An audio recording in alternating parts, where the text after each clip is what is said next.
along with me on my crazy adventure as I design and create an Italian Renaissance gown known as a Gamurra. Accompany me through all of these sometimes frustrating stages, from research conception and patterning, through to construction, finishing, and finally putting the damned thing on. There will be plenty of lessons learned and my trademark cheeky commentary along the way. First up, a little history. In 1468, Lucrezia de' Medici, the matron of the Medici clan, wrote to her son Lorenzo about a prospective future bride, the very noble and elegant Clarice Orsini of the powerful Roman Orsini clan. In the letter, she talks about having gotten the chance to see Clarice in her Gamurra and praised the young woman's figure as being shapely and, of course, most importantly, capable of bearing the next generation of Florence's unofficial princes. In fact, Lucrezia's assessment proved to be quite correct. Clarice gave birth to 11 children in 10 years, some of whom sadly didn't survive. The gown in question, though, was the Gamurra, the quintessential woman's garment of the Italian Renaissance. When people, even poorly informed Hollywood costume designers, imagine Italian Renaissance gowns, it is nearly always the Gamurra that they are envisaging, forming part of the foundation of a woman's ensemble for almost 100 years. This elegant, sophisticated layer served not only a practical function, but also served to promote a family's reputation, their onore, as it is called in the language of the time. As a well-gowned Contessa, I have a wide array of gamurre and cotte, but in truth, I haven't made a new one in 8 years. And the ones I have are literally wearing thin. Not exactly the best way to promote my comital onore. Although, if anyone examines my bodice that closely, they had better be a lady in waiting, or they may come to regret their life choices. Just saying.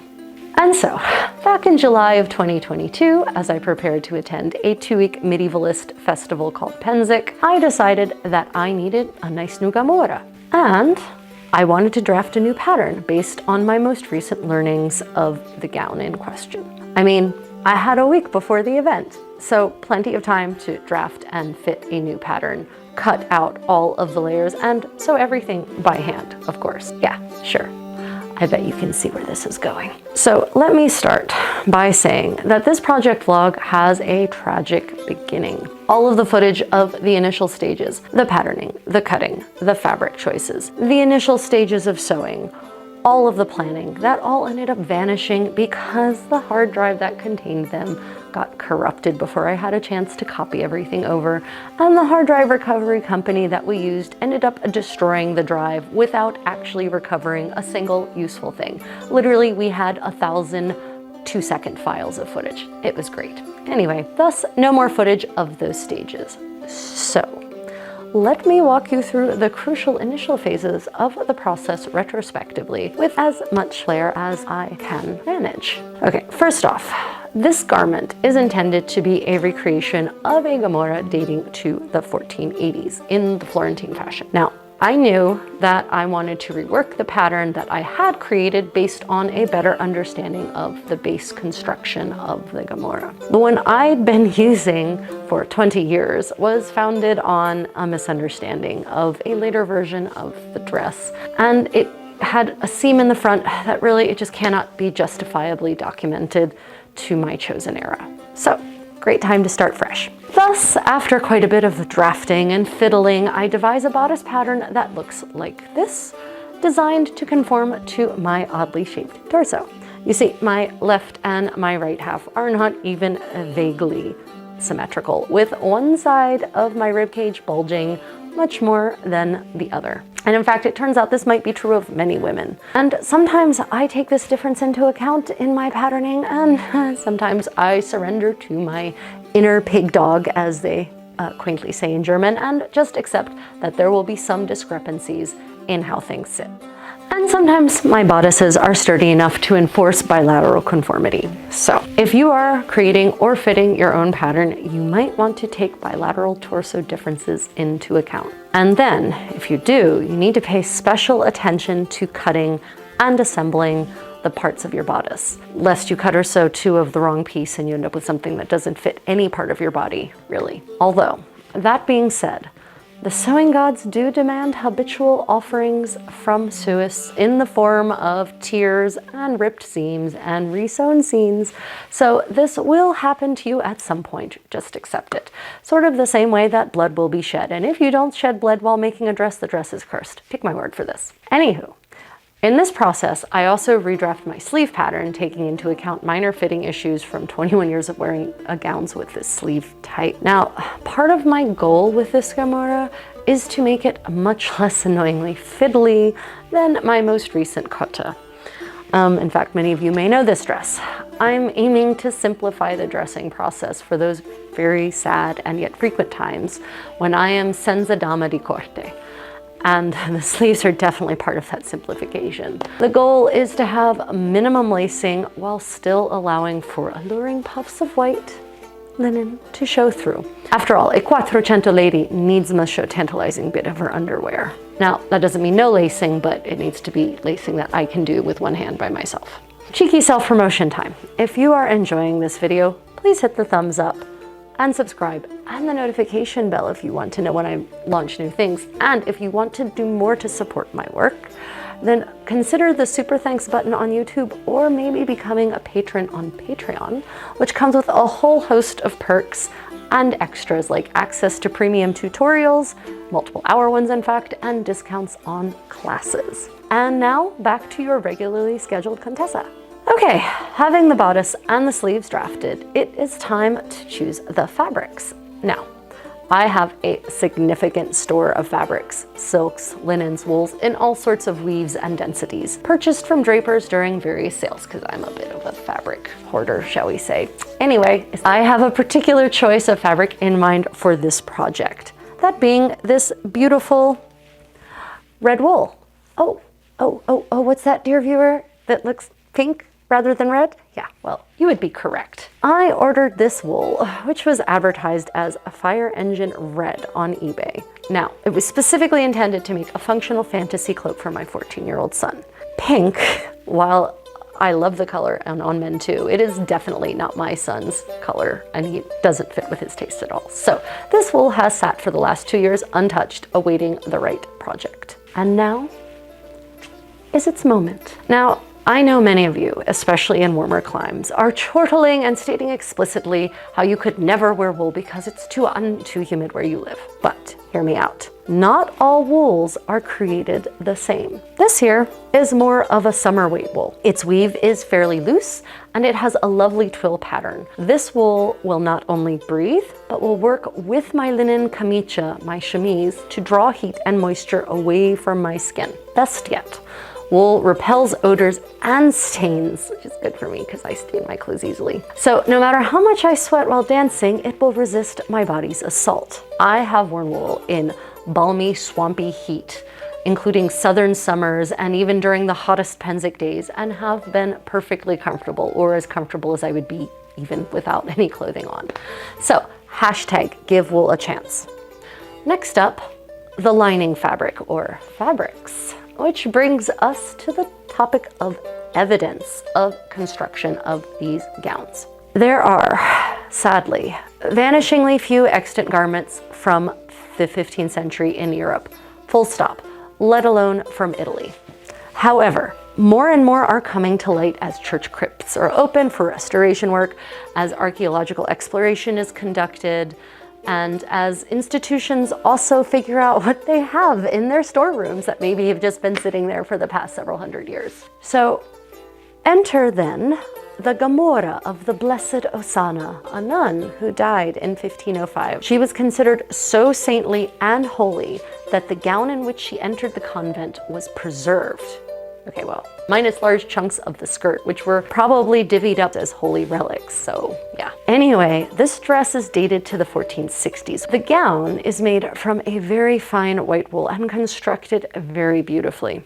And pertinent to our topic of the bodice, it is lined in a heavy white linen. Now, Osana was a tween when this was made for her, maybe an early teenager, early adolescent. It did not need to provide any sort of torso support. In fact, it's very clearly aimed at someone with a flat chest. So it is not interlined or padded in any way, but I would like some more support for my bodice. So I'm going to interline it in a heavy white linen and line it in this luxurious blue linen. Now, some fashion historians or historical costumers claim that linen only came in the color of white in the Middle Ages and Renaissance. But we know this to be absolutely not true. For instance, the Irish were renowned for their saffron-dyed lania and also other saffron-dyed linen bits here and there. And we also have extant blue linen from at least the 9th century through to the 16th century, dyed in either woad or indigo. Not to mention documentary evidence. I have found a household account from Florence for a set of livery in green linen. Side note,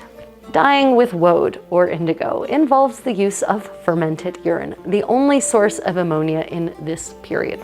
Curiously, the dyeing manuals from the era recommend the urine of someone who has had strong drink, which would explain why dyers often sourced their urine from taverns, who in turn had urinals hanging from their walls to collect the horrifyingly precious substance. You know, like those clay urinals we find in all the fun medieval pottery places. That's what they were used for. Anywho, clearly the relative rarity of evidence is not proof of a negative in the case of dyed linen. And we even have a blue and white linen and wool gown from Italy dating to the mid-16th century, whose hem is finished entirely in a blue linen band. So, aside from examples of blue linen having been used for lining, this particular blue linen constitutes scraps that I have in my stores, which makes this, in my opinion, a very authentic application of fabric from a medieval standpoint.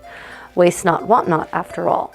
As for the sleeves and lining them, I decided to go with just the blue linen lining rather than adding the white linen interlining because I'm not certain. I don't remember my logic. That footage is gone forever, but that is the decision I make based on the fact that that's the sleeve that I have now. So maybe it's to keep the gown as summer friendly as possible. I don't know. It's a decision I may come to regret because I may actually want that extra stiffness in the sleeve as I think about it now, but whatever. Okay, well, time to lay it all out and cut. Now, remember that this wool has a twill pattern, one that reflects the light differently on one side versus the other, in the direction it lays. So in laying out the pattern pieces and cutting things out, I need to keep that in mind to create a consistent look in the bodice and the skirt. Otherwise, I'm going to end up with panels that look like they're lighter or darker than other when they really aren't. Nevertheless, I still work super hard to minimize the waste by placing the fabric pattern pieces as close to each other as possible and, maximizing the use of geometry in accomplishing that. For the linen lining and interlining, on the other hand, I couldn't really care about fabric direction. My goal there is simply to maximize the use of fabric because in the case of this tabby woven linen, there is no direction. Now, for the skirt pieces. Osanna's gown, the only extant 15th century Gamurra of which I'm aware, is of a style with only minor gathering in the back and a few pleats that I suspect were intended to offer room for growth because the interior seams also have extra room built into them. And the skirt of her gown consists of trapezoids. Now, the waist of my Gamurre are all pleated because this is clearly indicated in all portraits of women from Florence in this era. In fact, I've actually been cutting the skirt panels of my Gamurre as trapezoids ever since I started down my Florentine journey. The trapezoid shape minimizes the amount of fabric that must be gathered into the waist while allowing for a wonderfully long hemline and stylishly full skirts as indicated in the frescoes that depict real ladies from Florence in full length. What's more, these trapezoids also create a gorgeous flare when dancing, which would definitely be the desired effect in the 15th century Italian mindset. After all, clothing acted as a display of a family's power, their onore, and the dance floor served as a vivid stage for this. Next up in our thought process, the lining of the skirt. Now, I have never found documentary evidence for lining the skirt of a Gamurra or a cotta from this era, fully at any rate. But that is how I have designed my Gamurre until now. So, lacking that evidence, I plan on taking a different approach to this gown, one that is fully documentable in how Osanna's Gamurra is constructed and finished. You see, the skirts of her gown actually feature lining in linen down to about hip length, in pretty much the same linen that is used to line the bodice. So I'm using more of my blue linen to cut out 4 trapezoids for the skirt that will reach down to my hips. Okay, we now have almost all of our components cut out. Just one last item, famous last words. How to finish the hem. Perhaps, rather uncreatively, I am once more resorting to the hem finishing method on Osanna's gown and also actually most Italian gowns of the 16th century, that being long strips of fabric. This method is wonderful on multiple levels. One, it allows for a protected hem edge that lacks any sort of unappealing bulk of a double hemmed edge. Two, it protects not just the hem, but also the bottom several inches of the gown from wear and tear and filth. This is what it looks like, for instance, when a hemline takes a beating without this protection. The strip can then be easily replaced whenever it becomes too worn out, leaving the fashion fabric in a, well, relatively pristine state. And I say relatively because remember that in 15th century cities, it's gross out there with a 100% chance of feces. Yeah, think about that for a moment. Now, I have stared long and hard at the edges of Osanna's Gamurra in pictures, as I haven't had a chance yet to see it in person on the bucket list. Anyway, it looks as though this piece is not cut on the bias. You can see this like gathering all the way around to account for the straight edge. There could be several reasons for using a straight grain strip instead of a bias cut strip. One, fabrics of this era were not very wide. 30 inches at most. So one would have to cobble together many pieces to get the amount of length, creating more points of weakness in the form of stitches and seams. Not to mention the increased labor, which might be prosaic, but still a consideration. Secondly, it looks as though the selvage has been utilized specifically for this purpose. The selvage, you see, is thicker and therefore more resilient, against wear and tear and drag, which would provide greater protection for the bottom of the gown. Third, the gathering necessary at the top of the straight grain strip to fit into the trapezoid shape will actually create some extra push, some extra bulk, which will help cause the skirt to stand out from the body in that sort of, alluring flare fashion. Also, in the case of Osanna's gown, unlike later sottane, the strip of fabric seems to be of the same cloth as the fashion fabric. So, long strips of wool it is, which is no problem because how I laid out the trapezoids. Well, everything is cut out. Time to start assembling. Because, I plan to get this done in a week, more or less. On our next thrilling episode, we will, hopefully finish this thing. So if you have any questions about the process or my choices, drop them in the comments below. What about you, dear viewer? Have you made a Gamurra? What was your biggest learning or learnings? Please do share. I love chatting up about, clothing and geekery. And now, our adventure of historical recreation continues. Let the assembling and minced meat fingers commence. I am starting with the bodice. First, I have to decide whether to use the lining to finish all of the opening edges, meaning the arm's eye and the neckline, or whether I'm going to use a different method.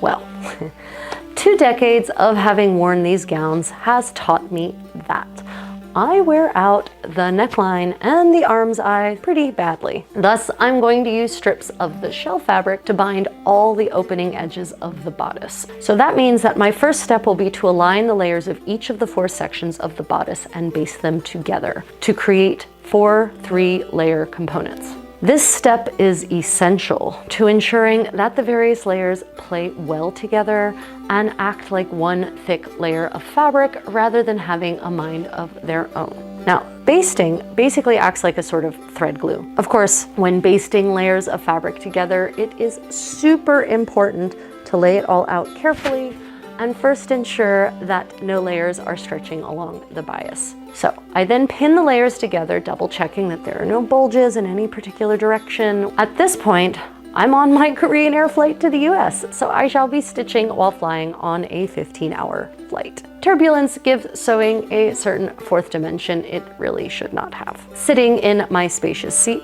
I use a long-running stitch to glue the layers of each bodice piece together along all of the edges. Now, ideally, you will want to baste in such a way that your basting thread can be easily removed and recycled. Now that all the layers are basted, we can proceed to the next step. Honestly, I should have started by finishing the edges of the front opening of the bodice to protect those edges. Also, that would have meant less bulk to manipulate as I sew along, but in my rush to start assembling, I instead just commenced by attaching a front panel to a back panel at the side seam. It's not fatal, but it's annoying. Anyway, I use a tight back stitch for all of the interior seams of the bodice, which is what is used in Osanna's bodice. FYI, I'm using silk thread at this point, which I am of course waxing with beeswax. Tip: when hand sewing, remember that you always want to wax your thread. It helps prevent fraying, which happens because the thread drags in and out and in and out and in and out of the fabric as you sew along. And of course, when you're machine sewing, this doesn't happen because the thread only gets pulled out as it's needed, not repeatedly. So the wax prevents the fraying, and it also tends to reduce the frequency with which your thread engages in cheeky acts of rebellion, such as knotting. Anywho, at this point, I've reached Penzik with 3 bodice panels attached, and I'm hoping to turbo finish this Gamurra. But then, as I unpack, I discover that nearly all of my smocks are literally disintegrating and need to be reconstructed and patched if I am to actually have sufficient underthings to wear through 2 weeks of living medievally in a pavilion in the humid heat of August in Western Pennsylvania. So what this means practically, it leaves me with only a little bit of time to actually work on the Gamurra at Penzik itself. I do manage to finish all of the needful repairs to my extant clothing, so that's good. But I don't even come close to finishing this gown at Penzik. All I get done is one of the front edges, which means I am now on my return flight from Atlanta to Seoul, which will take 15 hours, thanks to Russia being a total twat. And that leaves me with plenty of time to sew. Next up, I decide to work on the sleeves, which I'm finishing by turning all of the edges in and stab stitching. Now, finishing the sleeves this way will allow me a certain flexibility in the choice of the pattern that I ultimately choose for the lace closures of my sleeves.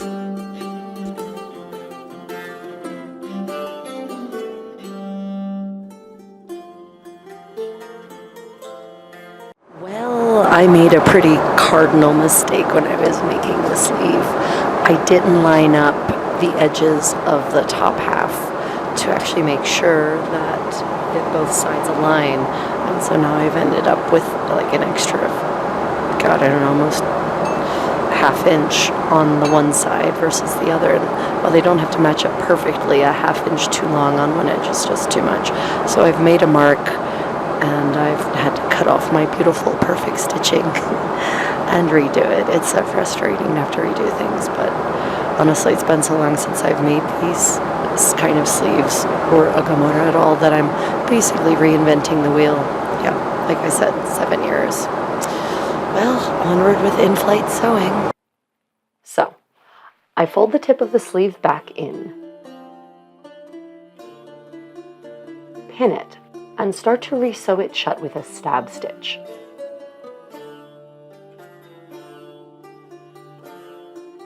But before completing it, I decide to double check that it is the proper length. Learning from history and all that, about a ½ centimeter too long. So I tuck it in further and then proceed to stab stitch it shut. At this point, I run out of my white silk thread, or rather, it has vanished into the bag of holding that is my sewing bag. So I have switched to white linen thread that I purchased in the marketplace at Penzik. Although silk might be more suitable for a lady of my station, both extant garments and documentary evidence such as purchase records and household accounts do attest to the use of linen as joining thread even in an upper class setting. Oh, and also, we know that wax was used for sewing because extant textiles sometimes still have traces left on the sewing threads. So to finish the edges of the bodice, I've done a facing that you can see on garments, sometimes in paintings, and actually in the Beato Sana's edging, she has a facing as well. At least it looks like a facing. It might be the edge turned back. Either way, it's a facing in the same fabric as the shell, and I've done that here. I actually did it by folding the edges in on both sides, and I've done a stab stitch along this edge and a blind stitch along this edge because this is going to take a lot of wear and tear, and I want it to last a long time, so I want to hide as much of the stitching as possible so the thread doesn't wear away, hence the blind stitch here. This really makes a super strong edge. People ask, well, do you need to bone this? Do you need to stiffen it in some way? Well, just an interlining and an edging, and I have a pretty stiff, soft edge, shall we say. It will definitely hold its own, I'm pretty certain. Basically, we're going to be finishing the inside by cutting off the excess lining and interlining along the seam, on the inside and then folding the shell fabric over top of that and finishing that off with some blind stitches to create a really strong seam that's going to stiffen the bodice along the sides. So it kind of acts as a form of soft boning to help the bodice keep its shape even under the duress under which I put my clothing. Also, when you're sewing super thick fabric like this, I've got 6 layers I'm sewing through, 4 of which are super thick, the inner lining linen and the wool. It is so very hard to keep your stitches straight and to make them come through evenly on both sides. On one side it looks like it's super straight, and then you look at the back and you're like, holy cow, that is wonky as hell. Thankfully, the bodice is really forgiving with that kind of thickness. When you open it up, you don't see the lumpiness of the one side at all. So, the magic of fabric, what can I say? Did I mention how fun trimming seam allowances on a plane with turbulence at 35,000 feet can be? Yeah. Let's see how much more adventuresome I can make this sewing project. Hashtag Contessa silliness. Well, that silliness includes spilling whiskey from a cocktail I did not order onto the pristine sleeves. But, as you see, wool does its job and repels the assault of the distilled bog body juice. Yes, while we finish these bodice seams using a blind stitch, let's talk about this garment a bit more. In my quest to understand historic garments, I have trawled the depths of several household inventories taken at the time of various individuals' deaths, among them the intimidating inventory of the Medici Palazzo at the time of Lorenzo il Magnifico's demise in 1492. Aside from noting that the Medici were glamorous hoarders, I also remarked that the ladies of the household seemed to have few gamurre, but rather more cotte. In fact, I have only found 4 gamurre in the whole collection. 1 gamurra of gray mixed Flemish cloth with sleeves of black satin, 1 gamurra of tawny fabric without sleeves, a pink gamurra without sleeves, and a gamurra of mixed cloth belonging to Contessina. By contrast, the inventory contains a prodigious 27 cotte, all of which consist of amazingly luxurious fabrics such as velvet, brocade, and damask, conspicuous consumption at its best. So, it seems that, at least amongst the great and the good of Florence, elaborate cotte were more common than the more practical gamurre. But of course, this could be attributed to the term gamurre being a Florentine turn of phrase for a specific kind of gown. For instance, the inventory of Alessandro Ottone, Lord of Matelica, and his wife Violante Malatesta, taken in 1487, shows that Violante had 2 gamurre, one of crimson velvet and one of black figured velvet, which is a sharp contrast to the simpler fabrics of their Florentine brethren. In fact, Florentine statutes were rife with sumptuary regulations aimed at curtailing the grotesque excesses of fashion that growing wealth was spawning. So perhaps this had something to do with the distinction in Florentine nomenclature. Of course, we all know that while the patricians of Florence pretended to a middle-class simplicity that mirrored the values of the so-called Republic, in practice they were all attempting to flaunt their wealth and display familial onore and power in much the same way as the nearby courts of Milano, Ferrara, and Urbino sought to do. And many families were happy to pay the fines and flaunt their finery, making these fines more of a participation tax than a deterrent. Another fun bit of trivia: gamurre and cotte in Florence were so valuable that they were often used as surety for loans and were often confiscated by legitimate banks and less legitimate loan sharks in compensation for unpaid debts.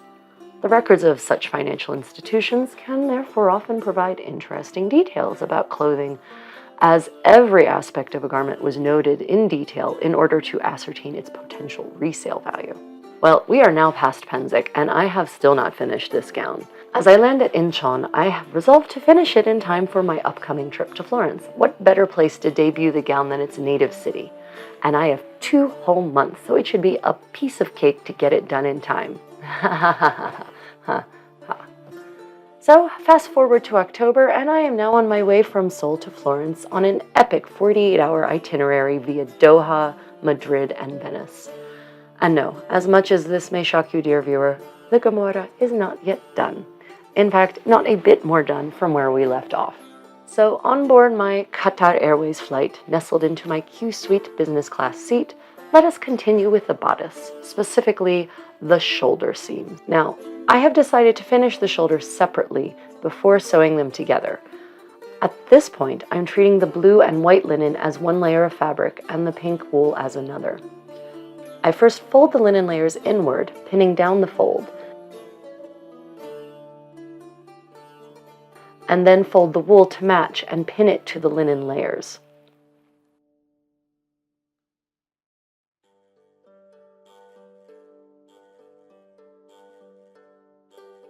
Next, I baste the pinned shoulder joint and whip stitch it together with the white linen thread. Because I whip stitch it inside out, the stitches will hardly show on the outside, so the white thread is not an issue. While we stitch, though, I thought I would mention an interesting tidbit I recently learned about dyed linen fabric. Apparently, Milano was a big center of production for colored linen in this era, which was often employed for wall hangings, canopies, and curtains. So, more than just thread. Well, we are landing in Madrid en route to Venice, so we shall see you next time in Florence to continue and hopefully finish this project, which has gone from being 2 weeks long to 3 months. Whee! Until next time, stay creative and stay tuned for your moment of kitty zen.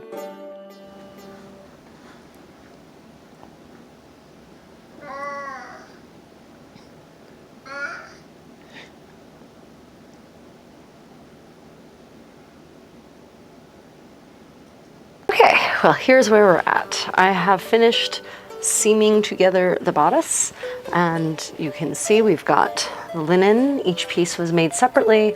I sewed them together with very, very small running stitches, as in Beata Ossana's bodice. And what we've actually ended up with, because we have the thin layer of blue linen, the thicker layer of white linen, and then we've got this lovely pink wool, and what we've ended up with, actually, this ends up being very much like boning, like very like soft and flexible boning, but it's got quite a bit of stiffness to it.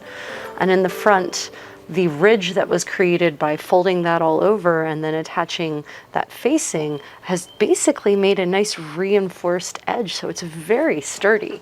So there's really no need to put any kind of extra anything in this, any kind of extra pad stitching or other layers. This 3-layer application really gives you what you need to create the soft yet firm look of the 1480s to 1490s. So next steps. I think for this, I put it on, I tried it on, as you'll see in this overlay, and it was a little too tight around my arm area on the one side, because my right side, I favor my right side. And so I guess the musculature in this shoulder is bigger than the musculature in this shoulder, so I'm going to have to cut this arm's eye out a little bit more. But I'm going to do that after I have attached the lacing ring so that I can put it on, the bodice on, and lace it properly as it would be, and then get a real idea for how it feels. And I'm going to do that over top of a camicia. Remember, whenever you're doing fittings or trying things on as you go, and I do recommend when you are sewing a dress, please, please, please keep trying things on as you go, because things will shift. Once you add a seam, once you use different kinds of fabric, then the fabrics in which you patterned your garment, it's going to change things. So you want to keep trying it on as you go and make little adjustments so that you don't get to the end, have this beautifully finished garment, and you have to take everything apart to make it actually fit you properly. Big sewing tip from the Contessa, my dears. I'm going to attach the sewing rings. The lacing rings in front, these beautiful lacing rings from Billy and Charlie, and then I'm going to put it on over a camicia, lace it up, and see what might need to be adjusted before proceeding with finishing the edges here. And as for finishing the edges, I'm going to be doing a binding around the edges, as is found in Beata Ossana's Gamurra, and also in the both the farsetto of Diego di Caviglia and his giornea. The facings were no longer attached, kind of binding facing. It's this combo thing where it kind of curls over the edge, so you see it in the front a little bit, and then more of it is in the back and tacked down. Anyway, that's what we're going to be doing to finish this off. But I want to make sure everything fits properly before I put any bindings or finish any of these edges. Project I'll be working on in parallel, or the step I'll be working on in parallel to that, probably, because I can do one on the fly. I can take this with me to places, and when I'm standing around waiting, I can sew on lacing rings, whereas this big bulky piece of skirt is less easily pulled out and worked on, so I'll probably be doing them both at the same time. That's right, I can't just sit around and do nothing. That's not in my nature. So this is one of the skirt panels. It's the front panel, actually, and you'll notice it is in 2 pieces, and that is on purpose so that the opening for the lacing of the gown will align with the opening in a natural seam opening in this skirt, so that it will not cause any kind of, I won't have to cut into fabric. There'll be a nice strong finished seam that will just open naturally. And that also means that I now need to put a seam down the front. So I'm going to go ahead and put a seam down the center front. And I'm going to, first though, we will be attaching the lining. And I'm doing this lining exactly as it is in Beata Osana's Gamurra. So her skirts are lined, but only down to mid-thigh. So that's where we're going with this, lining down to mid-thigh. And then for the hem, once I get all the skirt all pieced together and all the seams finished, etc., we're going to be going with a facing, just like a facing / guard, just like in the Beata Osana's Gamurra. So those are our next steps. Let's see how long this all takes. Yeah, 2-week project, 6-month project, whatever. We need time. What's time on a geologic scale? We are now on the road again, this time freshly arrived in Florence. The bodice has been completely sewn together with the interior seams turned and finished, so we are pushing ahead with, well, everything else, which I intend to accomplish largely here in Florence. But as in all wars of creativity, my plan does not long survive contact with the enemy. That being in this case, other projects, my new Burgundian silk velvet hood and silk damask belt specifically. When I next take the time to sit and sew on this project, I find myself on a visit to medieval Pistoia in full 15th century attire, where I work on sleeve lacing holes while we wait for lunch to be served in this gorgeous historic city. Over the next 2 months of travel, I do find time to continue working on the various pieces of this gown, but somehow never managed to really record while I was doing so. So we shall explore the details of all this in a bit via several dramatic recreations, but first, a progress report. Well, here we are back in Korea. The 2-week project has become almost a 6-month project. It's now early February. Let's cut up to speed, shall we? The bodice is nearly done. I have attached almost all of the lacing rings, which are a reproduction of lace, an archaeological find, plus there's lots of visual evidence of these in various portraits, actual portraits, not, allegorical. Basically, I ended up settling on, well, not basically, I did end up settling on spiral lacing in the front. Once I finished the final lacing ring on that, which I attached using a sort of buttonhole stitch around the rings of the rings. And once we do that, then I guess I'm going to have to actually seriously ponder the finishing of all of these edges. So here's the deal, everyone. On Osana's Gamurra, basically this is just turned up, and then after the skirt is attached, it's finished with this band that goes all the way around. But my wool is very feisty, and it has created this really, because I rolled it under to make sure that those edges were all nice and clean, and I really did want that soft boning effect, right?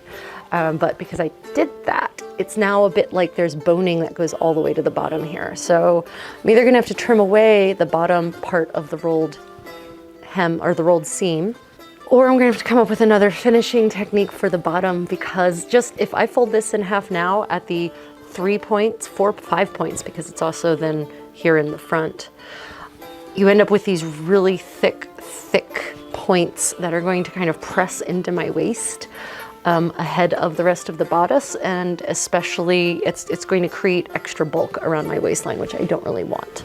So what I'm thinking is that I'm going to bind the bottom here also in the matching wool, and then I'm going to whip stitch the pleated skirts into that bottom bound edge. Now, I have no evidence for the 15th century that this was done. I have no visual evidence of it, and Osana's Gamurra is not that way at all, but that may have to be the solution I'm going to have to come up with for this particular bodice, just because of the nature of, yeah, the way the seams have turned out, how thick they are and how heavy they are. And I definitely don't want that thickness doubling up.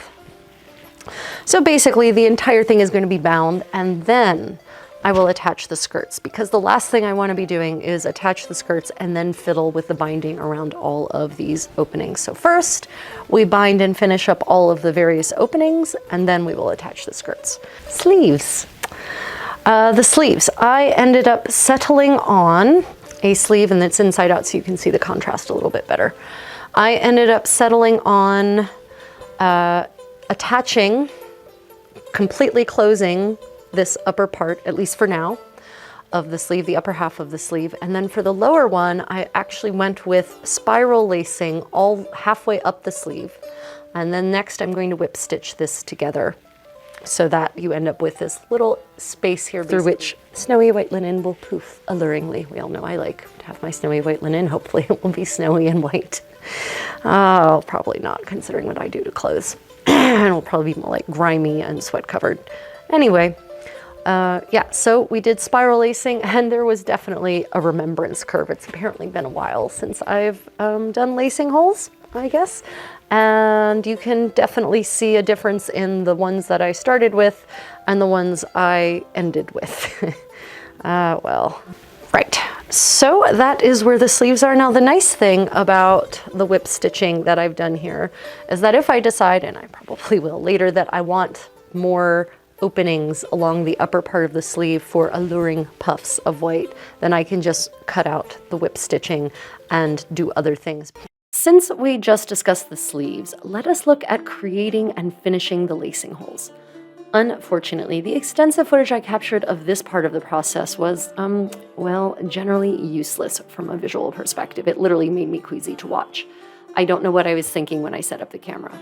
Anyway, I will be rolling that out as a separate thing for people who just want to listen to me talk while I sew and maybe get something useful at some point. But for the purposes of visually demonstrating how I created the hole on these sleeves, here is a dramatic recreation. So first off, we take this handy dandy awl, which is actually part of my medieval eating kit. First, we use the awl to poke a hole in the fabric. Remember, never use a hole punch. This will remove precious fabric from your garment and create a weak spot that will tear out under pressure. By using the awl, we are actually pushing the fibers aside and creating a dense ring of material that will act like a fabric grommet. Next, we anchor our thread. I'm using doubled thread here because this is a high traffic zone, lots of in and out through this orifice. So I just go through and catch the knot at the end, anchoring the knot on the backside. We then use a whip stitch to secure the hole open, occasionally re-awling the hole and using those first several stitches to catch the tail of the thread. This secures it very nicely. As you work around the hole, make certain that you are catching all the layers of fabric in the stitch, because your fabrics are likely to try and misbehave in rebellion to your active sartorial control. Well, that's hideous, but that's okay. For the purposes of demonstration, it's fine, and it's not going to matter because we're about to cover this up. For the buttonhole stitch, we come up from underneath, just to the outside of the whip stitches, and then go down directly next to that first stitch, creating a horseshoe.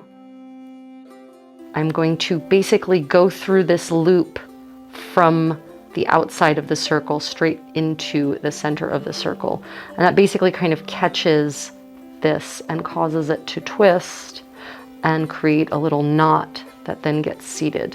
And then I'm going to pull that knot that it's going to create towards the center. If you pull it back this way and put it around the edge, you'll open your hole up and make it bigger, which I guess if that's what you want to do, that's fine. But I really want that ridge that this is going to create, this buttonhole stitch is going to create, I want that ridge in the center of the hole acting like a fabric grommet, basically. And there it is. Definitely not the best work I've ever done, and I should have washed my hands before working with white thread, but it is a completed lace hole akin to the ones fastening this Gamurra's sleeve. Close up here. And now we're going to finish up the other sleeve, front of the other sleeve, by just doing a set of whip stitches to make a little connector here. Well, While we sew this relatively humble garment made of modest Republic-approved wool, let us chat about its more, sumptuous kin. In Florence, at any rate, Gamurra were the simpler version of the base gown, with cotte representing the ostentatious option in the inventories. Starting at the end of the 13th century, Florence started attempting to control the rising ostentation, along with expenditures upon luxury items through a series of statutes referred to now as sumptuary laws. Sumptus being the Latin word for expense or cost. The irony here, of course, is that Florence's economy came to be based on those same luxury goods whose purchase the government was hoping to restrain. Perhaps it was a bunch of elder statesmen who implemented these rules, the sort who believed that the youth were dissolute and would ruin the world with their so-called irresponsible fashions. Perhaps the government was hoping for an export economy rather than domestic sales, making money off of the moral dissolution of other polities. So I finish off my whip stitch by doing a couple of stitches around the bottom, then I create a knot around those bottom stitches, and then I bury my needle in the interstices of the sleeve. And when you turn the sleeve right side out, the whip stitches are not visible at all, but instead you have a nice flat seam. Okay, well, time to, as promised, lace up the bodice and see what's what. I can already feel it's a little tight in the arms, so I foresee some adjustments in our future. While we futz with the lacing, let us return to the topic of the fashion police. Interestingly, the preponderance of sartorial restrictions in the northern Italian city-states focused on constraining excesses of women's fashions rather than men's. Although, Florence did pass statutes in the early 15th century against men donning overly feminine attire. When the first laws limiting fashion excesses were passed in the late 13th century, the commune required law-breaking garments that had been made before the law to be tagged with a lead seal, apparently in the hope that this would drive the owners to have new, sartorially compliant garments made. Other city-states, such as Siena and Bologna, also instituted their own sets of sumptuary legislation, but of course, the fines were really just the cost of participation. Wealthy families simply paid the fine, got a lead seal on their garments proving they had paid the fine, and went on about their day.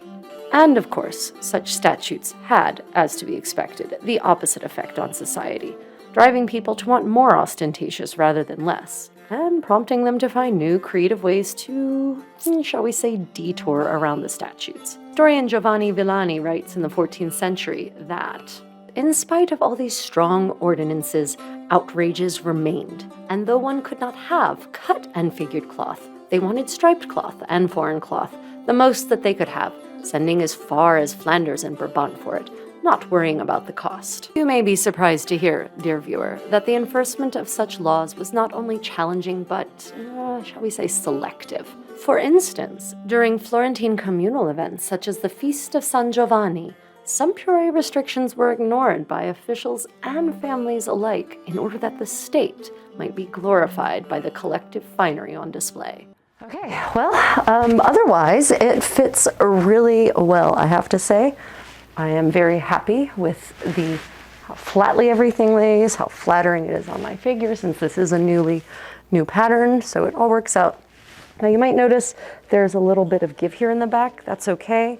Once we attach the sleeves and they go on my back, that will pull that flat outward like that. Fitting tip, when you have a gown like this and you want to check to make sure that the arm's eye is not too tight, what you really want to do is you want to make sure that you put your arms forward like so. I mean, only if you want to move your arms. If you have no problem keeping your arms here the entire time you're wearing an ensemble, then please, by all means, skip this step. But if you enjoy mobility, as I do, limited as it may be by the general nature of historical clothing, put your arm forward. One can actually see that it's binding me right here, cutting into my arm really tightly. I then use tailor's soap to mark the respective spots needed for ease on both sides. This will no doubt give me asymmetrical markings to reflect my asymmetrical body. But I will end up applying to both sides the set of marks that offers the most room, since I do not want one arm's eye shoulder strap to be visibly narrower than the other. I end up applying the roomier right-hand side markings to the left and cut out both, and then try the garment on again, only to discover that I need a bit more room still a little lower down in the arm's eye, which I mark and cut out. Okay, it's all good now. I can put my arms forward like this if I wanted to, I don't know, strangle someone, I suppose. It's interesting that it's a violent thought that comes to my head as an action I might have to commit. 6-month project? Nay. More like, I can do math. It's definitely become a 9-month project at this point. Well, everyone, we're on the road again. This whole project is basically being done on the road. I'm not certain I've actually worked on it in a place where I currently reside. No, that's not true. The sleeves. I worked on the sleeves in a place where I currently reside. Anyway, so the skirts. We're at the stage where we will need to baste all of the blue interlining bits, the parts that reach down just past my hips, to the skirt. So let's go ahead and I'll demonstrate how to go about doing this. And the first step, ladies and gentlemen, is going to be ironing, because this poor thing has been hauled from pillar to post, and linen, pure linen, takes a crease like nothing else. So let's start with ironing, shall we? I actually have an ironing board and an iron. Oh, I think I have an iron. I have an ironing board. We'll find out. Let's go. So yeah, I seem to have dreamt that I saw an ironing board and an iron here. Ironically, I did find an antique iron back there too. There's a much cleaner looking one over there. And I'm seriously considering popping one of these bad boys into the oven or putting it on the stove and heating it up and trying it out. Honestly, I've been wanting to try one of these antique irons out because they're closer to what people would have used in the Middle Ages. We'll see what happens here in a moment. You might see me try this or not. Well, we did find an iron, so I'm sorry everyone, you're not going to get to see me experiment with a Victorian iron heated up over the stove, at least not this time. Well, we'll see how froggy I'm feeling. I might do a little experiment just to show you what that's like, but not on the fabric I'm actually going to be using on this garment, because I'm confident that there's a lot of art to using a Victorian iron, and I'm confident that I'm going to need to damage some scrap fabric before I master that art. So we're ironing this all out so that it'll make it nice and easy to make my marks to do the diagonal bias cut. Next up, we are going to cut the edging to go around the arm's eye of the bodice and around the neckline. From experience, I know that using bias cut strips is way easier because you can manipulate it around the edges. So I think I might go ahead and go with bias cut strips to make it easier to manipulate around these curves. I'm actually not certain. In the original done by Beata Sana, I guess, check and see if I can find any details on whether the finishing strips on the neckline are bias cut or not. Maybe I can tell by looking at a close-up of the neckline whether the grain is like this or like this around the edging. With this at any rate, we're gonna go with bias cut strips. So let's go. Well, I don't have a measuring tape with me, and I wanna get a vague idea of how much of this bias cut strip I'm going to need. So I have this ribbon, and I'm just going to use it as a measuring tool. So I'm just going to put it here and sort of ease it along the neckline. I don't want an exact measurement, or I don't really need an exact measurement, but I just want an idea of how much I'm going to need, so that I don't cut endless strips that are unessential.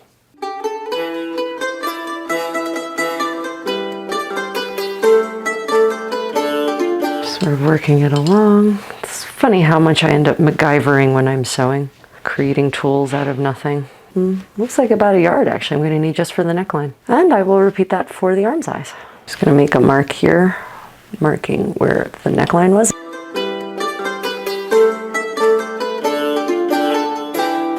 And that is about how much I will need. The interesting thing about this fabric, and the very convenient thing, is that it actually, because of the twill weave, we actually have diagonal lines built into it. And the diagonal lines run exactly perpendicular across the grain. So I can actually line up my straight edge, in this case a Jungi magnet or game board from Korea, and line those up right with the stripes that are there to make sure that I'm getting the perfect 95-degree line, so yay. While I mark up this wool with tailor's soap, let's chat briefly about wool production in the 15th century. I know, a truly sexy topic. Although many fellow explorers of historical fashion are tempted to explore and master every stage of textile production, the wool industry of medieval Europe was highly specialized, involving dozens of separate professions and sub-professions, most of which fell under the purview of powerful wool guilds. Medieval Europe's economy was driven by wool, and the guilds kept that market tightly buttoned. Wool production being far more complex than silk, the people involved in the process included carders, combers, spinners, weavers, fullers, nappers, shearers, and dyers, just to name some of them.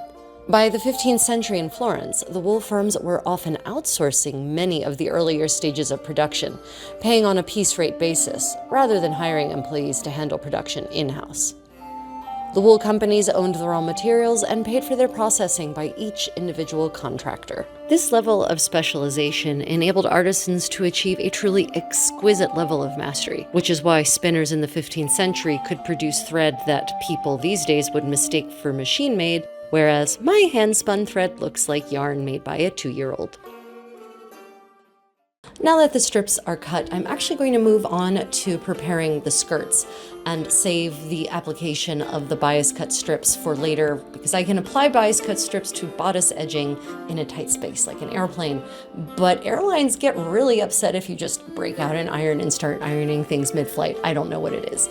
You see, I'm conducting this project mostly while traveling. Most of the major sewing is happening in airplanes or airport lounges and whatnot. So now that I have the space to accomplish these sort of bigger tasks like ironing and laying things out, I'm taking care of all of that in preparation for my next return flight, which is going to be back to Korea.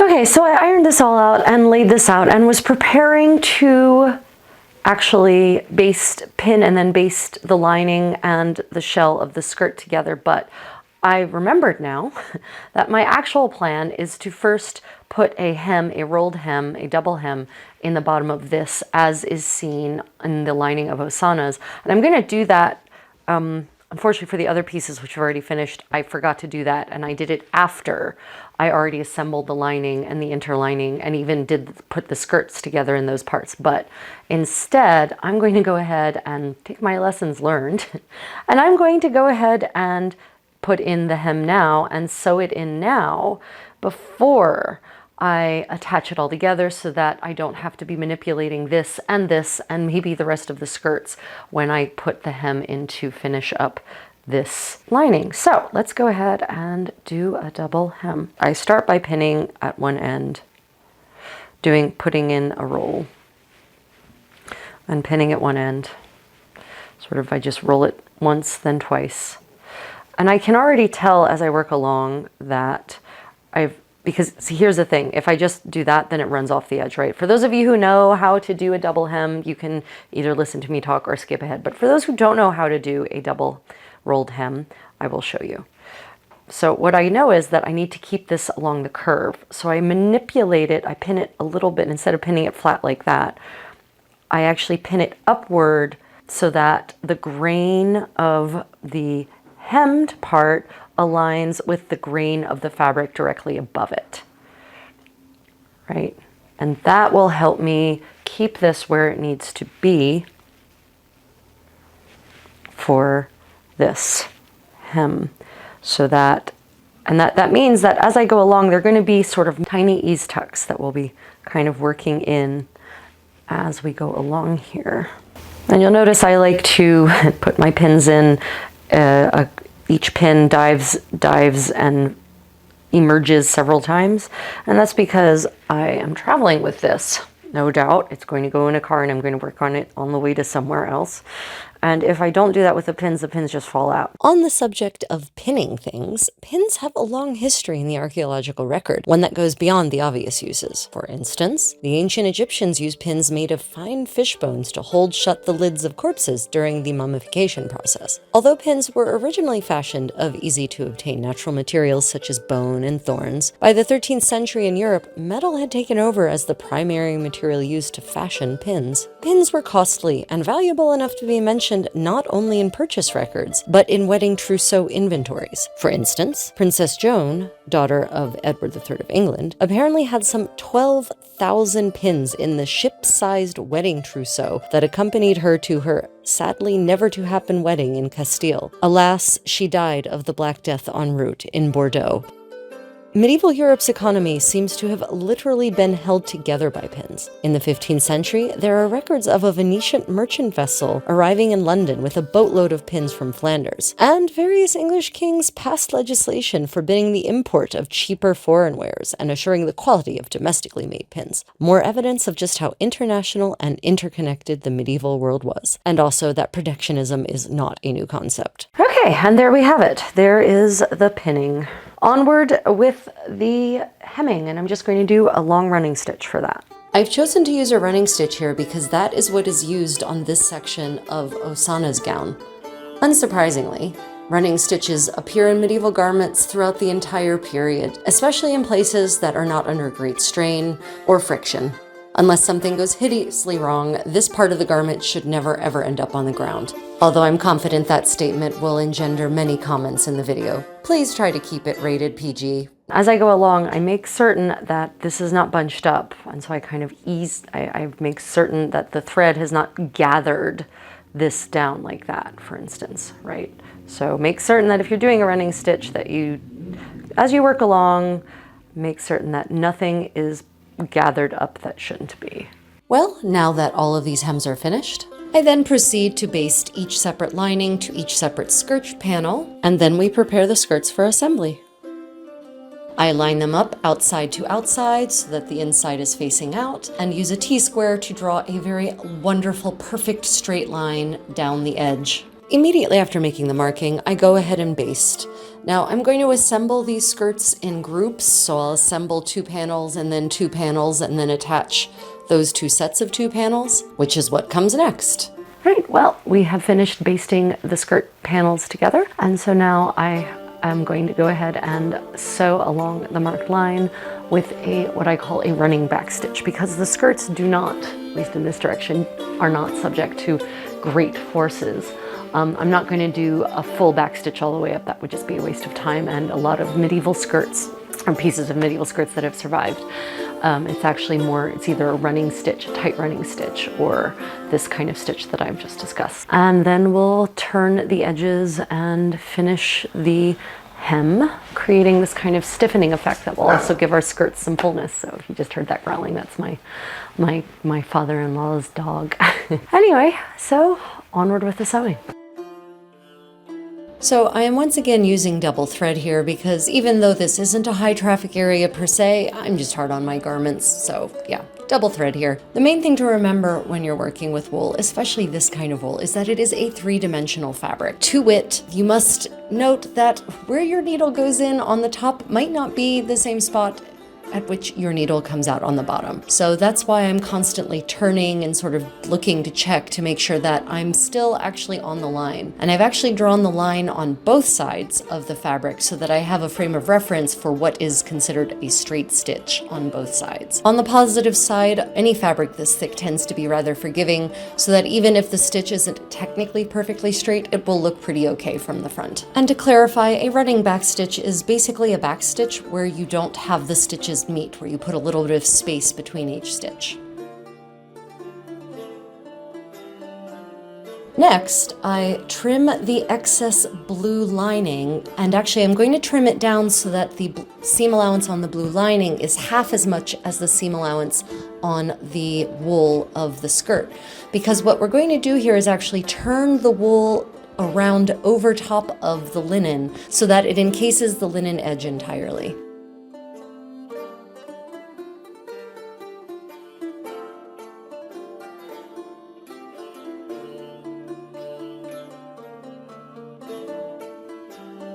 Well, ladies and gentlemen, people of all identities, I thought I filmed this part, that being the lacing rings, and I thought I had filmed everything about this, but I did not. So thankfully, I have 2 lacing rings left, so I can talk about what I've done here.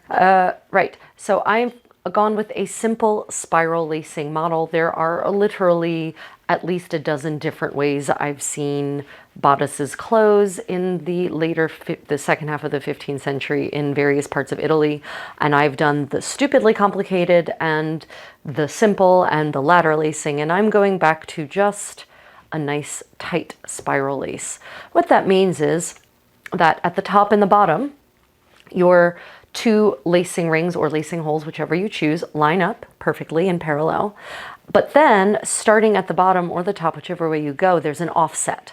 So you can see here and the offset is on the same side. So when you're setting up your own spiral lacing, and I've got it set up even though these last two loops aren't in place, the offset loops will be on the same side to create the spiral. Because if you watch my fingers, we go through, then we go up to here, which starts the spiral, then to here, then to here, then to here, then to here, then to here, dot, dot, dot, dot, dot, dot, dot. Here to the final offset one, and then we come back straight across, come across, one more up, and then just straight across. And that's what creates the spiral effect. And it's very stable, simple, it's fast. So now we're just going to attach. I'm going to show you how I attached these rings. You can kind of see the rings actually have two little rings, which act very nicely as the anchor points for the thread. Let me go ahead and demonstrate how I do this. We start by anchoring the thread on the back, which I do entirely free of the lacing ring. And I am using double silk thread here because I want as much security and stability as possible. I'm pretty hard on my clothes. Note that I have also waxed this thread. See one of my earlier vlogs for my lecture on this subject. I place the ring on the spot that has been pre-marked and use my thumb to secure it.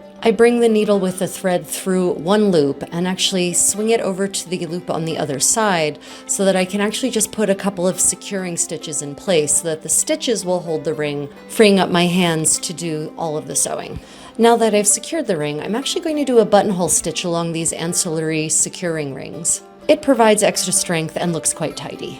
These rings, or maglie as they are called in Italian, feature prominently not only in the archaeological and iconographic record, but they also appear in documentary evidence such as purchase accounts and ricordanze, the sort of family diaries for which Florentines were so famous. In 1447, Marco Parente was engaged to marry Caterina Strozzi. He records in detail a list of materials required for the construction of a giornea, a cotta, and a ghirlanda for his new bride. The cotta is of course basically a fancy version of the Gamurra. He records that he needed 120 gilt maglie for the front of the gown and 100 smaller maglie for the sleeves. Now that's 1447, so it's an earlier version of this gown, most likely a cotta like this one, and as you can see, the 120 gilt rings is not an exaggeration. These rings are placed so closely that it's practically like sewing the dress shut in the front. I always get excited when the iconographic record, the archaeological record, and the documentary record all align in one perfect harmony. Yes, I'm a geek, but I think we all knew that. Okay, so I thought I would mention a technique I use when I'm attaching a bunch of these rings at once or in a row. I do put a knot in on the last one that I just finished, but then I'm going to actually dive my needle through and in between all of these layers to go to the next spot rather than cutting my thread and starting again. I feel like this creates less likelihood that things will fall out, but also it saves you time on having to re-anchor every time you start a new ring. So that's my technique there. Onward. Welcome to Vancouver. The project continues. We're now going to take these strips that we cut out and we're going to assemble them into a long bias cut tape. And this is not as easy as it may seem. It should be easy, and it sort of is, but it takes some thinking. Basically, you have these ends and you think that you can just lie them like this, right, and just sew, and then you end up with a long strip. No, because if you think about it, if you did that, you would end up with this, and we don't want a right angle, we want a straight angle. So here's how we do it. We align them perpendicular to start with, and then we sew across that diagonal. And then when you fold it open, then you have a straight line like this. A couple of things to note: when you align it like that, it isn't going to actually, you're not going to align it perfectly like this end to end, because then you'll notice once you put a seam in there, then you end up with this. Notice all this excess at the bottom here. So you actually lay them together a little misaligned. We can see you want this little leg, this little bit sticking off here on the one side, and also a bit sticking off on this side. And that is how you will end up with the correct amount. So line it up, pin it. So let's do it. I stitch the pieces together using a running stitch, a very tight running stitch, mind you. And then once all the seams are done, I open the seam allowance up and flatten it on either side of the seam using stab stitches. This creates a smooth band with a minimum amount of bulk along the seams. Well, we are at the stage where I'm going to attach the edging around this collar. First things we're going to have to do is trim up the edges so that it's all neat. Right now, some of the layers are slightly longer than others, namely the shell is shorter than the lining and the interlining. So I'm going to trim that up so that it's all the same. And then we will see if we can figure out how to attach this long strip of bias tape that I have created to the neckline. Let's go. So what I have to consider now is exactly how to apply this, and it's not so much around the neckline that matters, although that's a consideration to make as well. Consideration here is how to approach the edge here, and in terms of the facing and how we're going to finish this. So I've tried a couple of different things, which I didn't, the trial process, sadly, dear viewer, I did not catch on camera. Mea maxima culpa. What I've kind of decided to try, at any rate, is to try wrapping this around the corner and pin it, sew it, and then turn it with the rest of it. And that should create, hopefully, a nicely finished edge. Now, as we work around, the good thing about the bias, you can see here how nicely that stretches and contracts. So it contracts along the upper and it stretches along the lower, or vice versa. So that should make it pretty easy to successfully navigate all of these round shapes that we have going on here. So let's see how it goes. So a tip on how to work around these corners. So you're actually going to sort of use your thumb. See, I've got this deep divot here. So what you do is you actually can use your fingers to either stretch this or kind of ease it together to make it a little denser around the curve, the inside of the curve. So as I do that, push it together and then I pin it. And then around this curve, take my thumbs, kind of ease it like that. And this is not going to show up as a fold or a pleat or anything like that, or a gather. It won't show up at all because the line of stitching will catch it straight across there. So you won't see anything like that.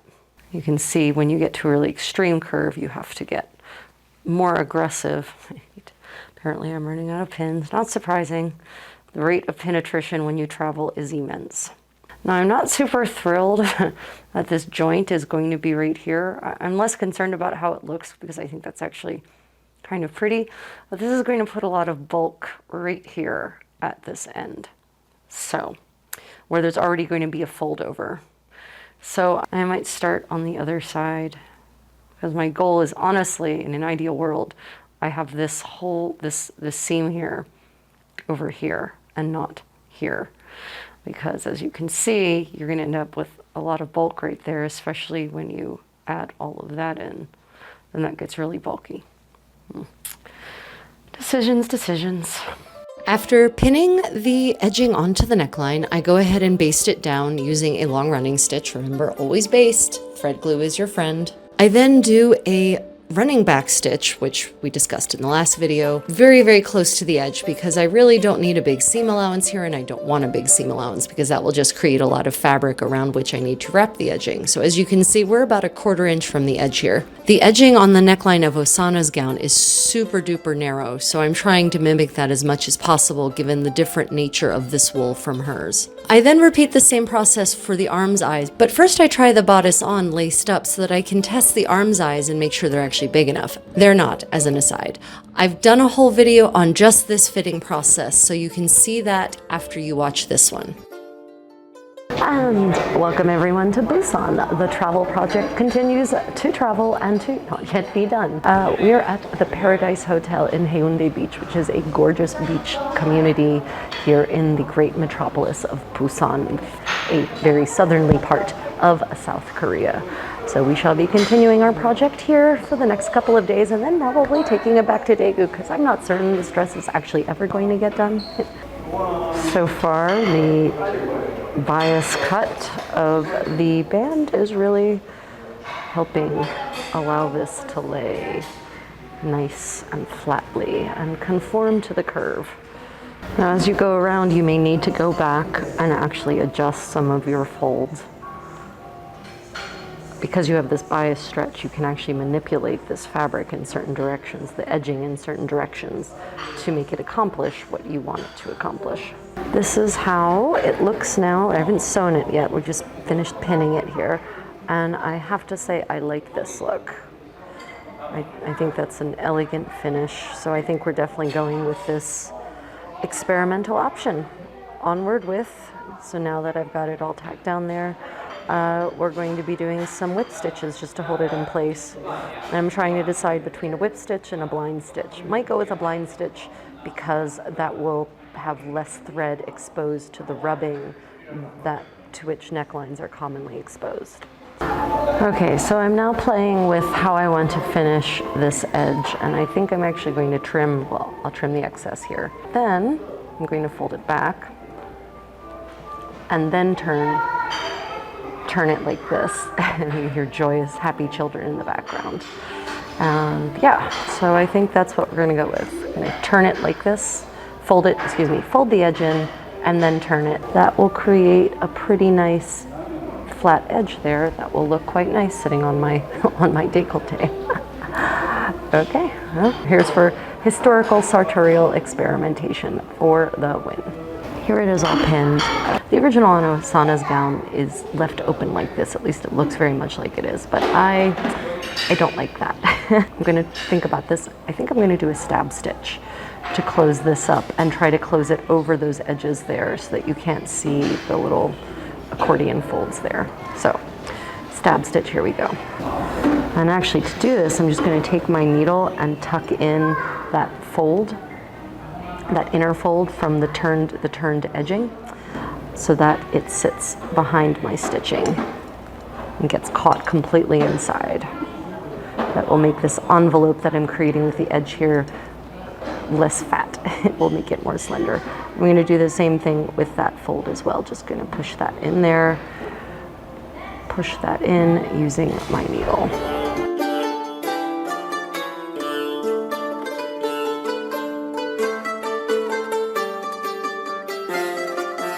There it is. Doesn't look too bad. Just a couple of little stab stitches visible, and if anyone puts their face that close to my neckline, they'd have a very good reason. So as I sew along here, I've settled definitely on a blind stitch. It occurred to me, I'm looking at the cross hatching pattern here and noticing how using the bias cut edging gives it a little bit of three-dimensionality. And there's this portrait of Lucrezia Tornabuoni, and you can see the trim going down the front of her Gamurra, and it's got that same bias cut looking hatching, and Ghirlandaio seems to have specifically made it look very three-dimensional. So I'm wondering if these strips on her Gamurra are also bias cut pieces of fabric applied as trim. Thinky thoughts with the Contessa. See what other random things can come out of my brain as I sew along.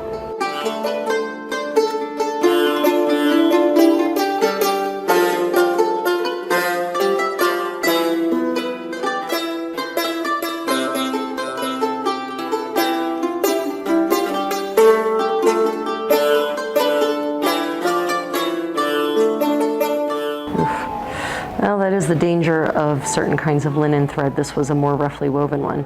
It just gave up the ghost. So I'm going to have to do something creative to make that finish. Another thought I just had now that I look at the finished edge is that when I attached my lacing rings and did the spacing for them, I didn't consider that I was doing this sort of neckline finishing, which actually adds to the length of the opening rather than taking away from it if I were to have hemmed this, for instance, the neckline or something. So what that means is now my topmost lacing ring is pretty far away from where the edge actually finishes. So I might actually move this lacing ring up here. Thankfully, it doesn't matter if these are actually perfectly spaced because it's spiral lacing and it all sort of comes out in the wash. That just also means I'll have to move the ring on the other side as well. Thoughts for consideration for future Gamurra manufactured, or cotte even, manufactured in this fashion.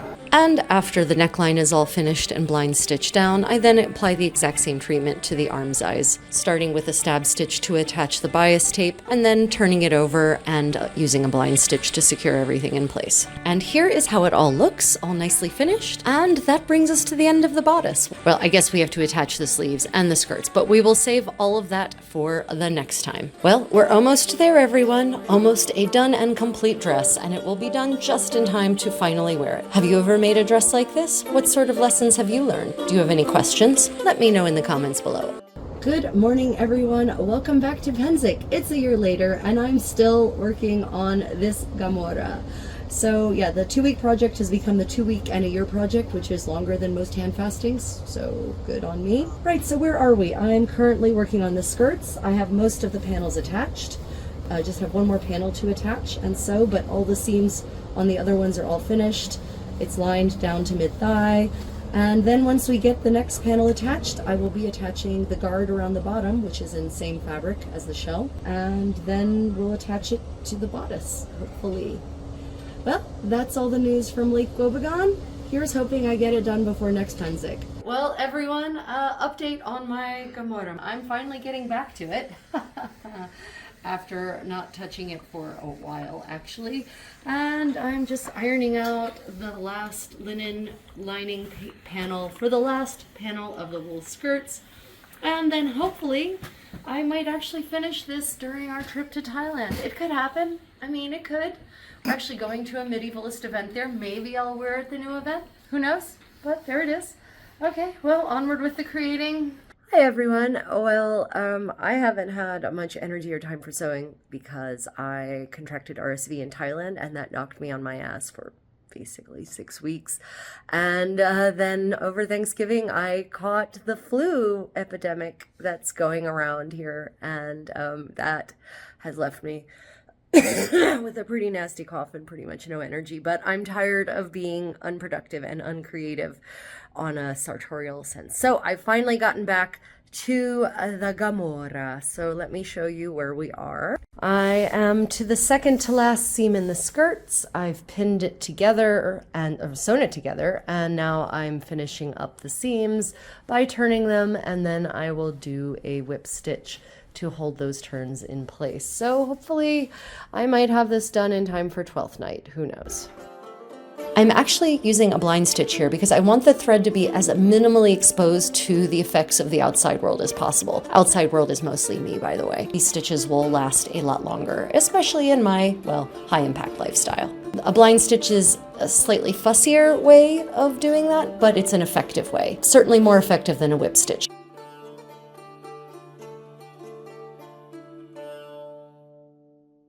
Skirt is now done. We have finished all of said seams, and so now we're just at the phase of applying the band of fabric, said band of fabric, around the bottom to finish off the hem, and I'm going to do that before I attach the skirts to the bodice. Remember, as I said in my video on medieval sewing mistakes, to avoid that you should always hang dresses, skirts, whatever, for several days so that gravity can do its work and pull out all the stretch into the bias. Well, this skirt has hung for months, basically, at this point at various times, so it's as stretched as it's going to get. And I have already evened out the bottom, and so now we can move on to applying this band.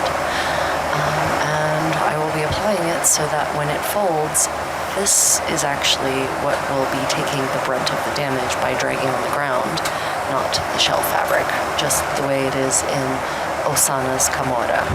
So, onward.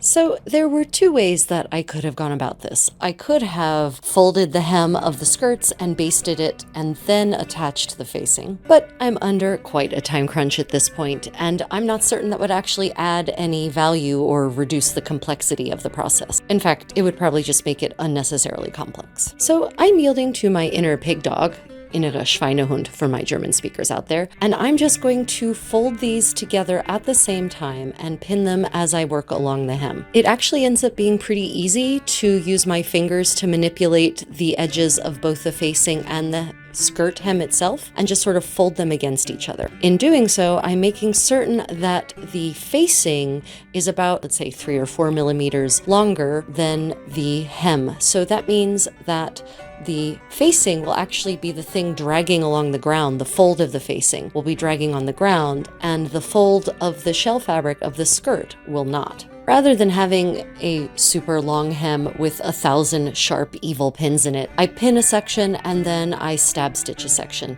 And I'm using the stab stitch here because it is a very secure stitch and it will look very nice here around the hem. I know no one should really be looking at my hem, but I'll know it looks nice. I go directly from pinning to stitching rather than putting in a basting stitch, and that's because I'm on a time crunch and maybe I should have put in a basting stitch, but I'll be honest, it still turned out really well. I'm not certain putting in a basting stitch would have changed the outcome in any way other than adding more time. And I'm definitely using double thread here because, yeah, this is the part of the garment that's really going to take the most beating for my high impact dancing and walking lifestyle. Stab stitches are highly attested in the archaeological record across most of the Middle Ages. It's a pretty basic stitch, but it is an effective one.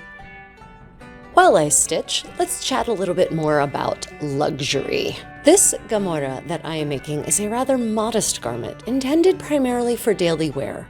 Florentine sumptuary laws stipulated that men and women attire themselves in proper Republican modesty. Unlike other polities in Europe, where such laws were a last-ditch effort to maintain an artificial boundary between the nobility and the upstart merchant class, who were rapidly becoming wealthier than their so-called noble betters, Florentine laws restricting sumptuous fashions were intended to maintain the Republican ideals of middle-class simplicity. Interestingly, though, such strictures were tossed out the window on holy feast days, during weddings, and during other official public festivals such as balls honoring foreign VIPs. Modesty was all fine and well, but not when people are actually looking, I suppose.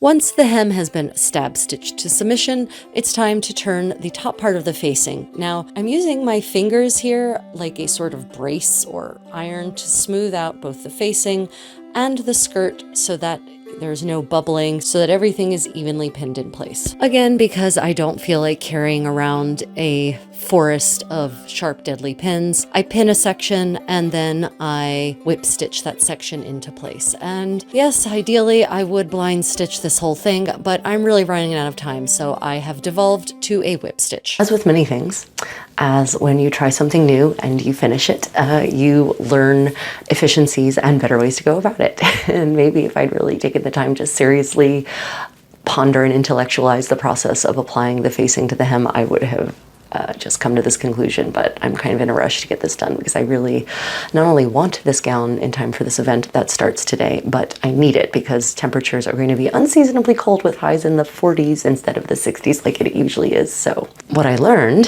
is that, or what I've decided is that the problem with the facing on the hem is trying to keep this little fold over bit even, right? And by the end of it, I had some parts that were a little shorter and a little longer than others. And that's because I just eyeballed it, folded it in and eyeballed it. I folded it in and I eyeballed it. So what I've realized is what I need to do is actually I can mark, like 1/2 inch in on both the hemline of the skirt and the hemline of the facing. So just make a chalked mark on both of them, and then that's the line on which I fold. And then it'll be even all the way around instead of just eyeballing the way I did. Now, I will say that for eyeballing it, it actually turned out pretty well. I'm happy with how it turned out. You know, I'm just being persnickety. And for those who care about precision, this is how you could achieve this facing and it be 100% precise and exact. All the folds exactly the same amount in exactly the same place. So the facing of the hem, and now what I'm going to do is just trim the excess. And because this wool is a wool, and because it's so bulky, there's 2 ways I could make the ends meet, so to say. And one of them is by folding it and then having these seam allowance on the inside and whip stitching it. But this is so thick that it's going to be kind of bulky if I do that. And so I think I've decided, and we'll see if I regret this decision, I'm just going to trim it so that they butt up flush, and then I'm going to whip stitch that because it is wool and this particular weave does not ravel really at all. And so I think I can get away with just a nice fine whip stitch, and that will make a nice clean flat edge that will not add extra bulk to that particular area of the skirt where there's already bulk from the seam. So that's what we're going with for now. And I was thinking about this, maybe next time I might put the place that the edges of the facing meet not right on the seam so that there's not that double layer of bulk of the seam of the skirt plus the seam of the facing, but I'm not certain it would really make much of a difference. A couple of things to note about this crappy seam. One, it was done in a super duper hurry in order to be able to wear this dress within the next 5 minutes. Two, this is actually what it looks like after wearing it over several days, so it's actually holding up pretty well. But yes, now that I'm scrutinizing it this closely, I'm definitely going to redo this. It needs to be neater than that. Yes, if anyone is looking at my hems this closely, I should probably kick them, but I'll know. I'll know. Well, on that sinister note, now that the skirts are all assembled, I can see spots where I need to trim it up so that there's a nice smooth curve all the way around the waist area of the skirts. So I trim everything up in preparation for the final step. Well, one of the final steps anyway. The curve of the skirt waist basically mirrors the curve of the skirt hem. So that basically means the more circular your skirt hem, the more circular the top of your skirts will be. We're making good progress. We are at the phase where I've had to decide what to do with the skirts and how to attach them, and I've decided that the best way is to trim the excess lining, the blue linen, from the top and then just fold down the waistline of the skirt because I don't want all that extra bulk from 2 layers of linen plus 2 layers of wool when I fold the waistline of the skirt down. And then I decided we're going to box pleat it onto the bodice because this wool is relatively thick. It's not as thick as some wools, but it is relatively thick. It has body. And I did consider cartridge pleating, but I think cartridge pleating will result in just something that's too bulky for the look that we're going for on this. Because if you look at the Gamurra, when you can see the waistline, there isn't a big bulk of fabric there. So I think we're going to go with box pleating, which you do see in some of the Gamurra when you can actually see the waist. Ladies and gentlemen, I've had a sad discovery. Apparently, I completely missed filming some of the stages of this dress. So we're going to do a little bit of retroactive recreation of the creative process of finishing up this Gamurra. Now we're focusing on the skirts currently and how we finished the skirts. So what I did to prepare them for pleating is I whip stitched the shell down around the linen lining as shown in this picture. Sorry, no footage of the whip stitching process, but you know what a whip stitch is. So moving on. And from there then the consideration was the closure. Now remember, I am under a massive time pressure here to get this done in time to wear it at what is going to be an unexpectedly cold event in Alabama over 12th night, meaning January 6th. So there are many ways I could have finished the closure of the skirt in a much more professional, neat fashion, but I didn't have time for that. So all I did was, as you see in this picture, I folded over the excess shell in the front, over the lining, over the slit, and I just whip stitched it down. There was a choice about how to miter the corner, if I should miter the corner, or if I should just fold the corner under, and then in which way the opening, the cut end should be facing. Well, I decided that since the skirts are going to be whip stitched onto the bottom of the bodice, might as well point that cut edge up at the top. I tried mitering it, meaning folding it in a specific way to create a mitered effect, but that actually made it a little too bulky. So I just went with this option instead. As a note, I now regret the very big whip stitches that I used. They needed to be much closer. This wool is not that dense actually, which actually makes it a very good summer weight wool. I'll probably enjoy wearing this at Penzik in about 4 weeks. But what that means is that a lot of the whip stitches are actually pulling through the wool and in any place where there's any kind of weight of the skirts pulling down on it. So I'm probably going to have to go through and re-whip stitch some of this with tighter, closer stitches. But as I said, I was under a severe time hack just to get it wearable, basically. And now that I'm making this project vlog is the first time I'm actually looking at this again and considering things that I really need to do differently. So probably stay tuned for a part 6 or 7 vlog in which I just discuss the things I'll do differently next time. Okay, well, moving on. On our next exciting episode, we will be finishing up the bodice. We're going to walk it back a bit. I'm going to show you how to attach these lacing rings, how spiral lacing works, and how exactly I finished the bodice. And finally, we will attach the skirts to the bodice, attach the sleeves to the bodice, and put this dress on at long last. Stay tuned for the excitement. Well, this has been quite a learning process for me. What are some of your project lessons learned? Let me know in the comments below. Okay, well, now we are at the point where I'm going to box pleat this skirt onto the bottom edge of the bodice. So here we go. So basically for box pleating or any pleating, what I do is I fold the skirt in half, mark the halfway points, fold the bodice in half, mark those 2 halfway points, and then line up those 2 halfway points with each other and pin. Then repeat that process again and again and again until you get all the way down. It's all pleated in place, and then you just smush the pleat flat against the bodice, pin it like this, and then whip stitch it in place. So that's how I do box pleating. If you have a different method, do let me know in the comments below. Okay, let's go. In an earlier chapter of this vlog, we discuss the topic of sumptuary laws, in fact, several times. I mentioned that sumptuary laws seem to have not applied all the time in Florence. In fact, one of the primary times was during festivals. During these Florentine festivals, each great family would put together a brigade, that being a company of family members and clients and other people who were part of their greater household sphere. The brigades would then perform in jousting and other forms of spectacle combat and dance, and sometimes they would even host balls. This was a chance for a household to truly demonstrate its onore. During one particularly memorable feast of St. John in Florence, the Medici Brigade was recorded as having dressed so luxuriously and in so many layers that they literally peeled each layer off as the day went on and gave them out as a sign of their wealth and power. And of course, these garments were so luxurious that they absolutely violated every sumptuary law in the books. In fact, I'm not really certain there's any way to better demonstrate that the law doesn't apply to you than by literally helping other people break the law as well. Audiences would rate the contestants based on the luxury and quantity of the garments they were wearing.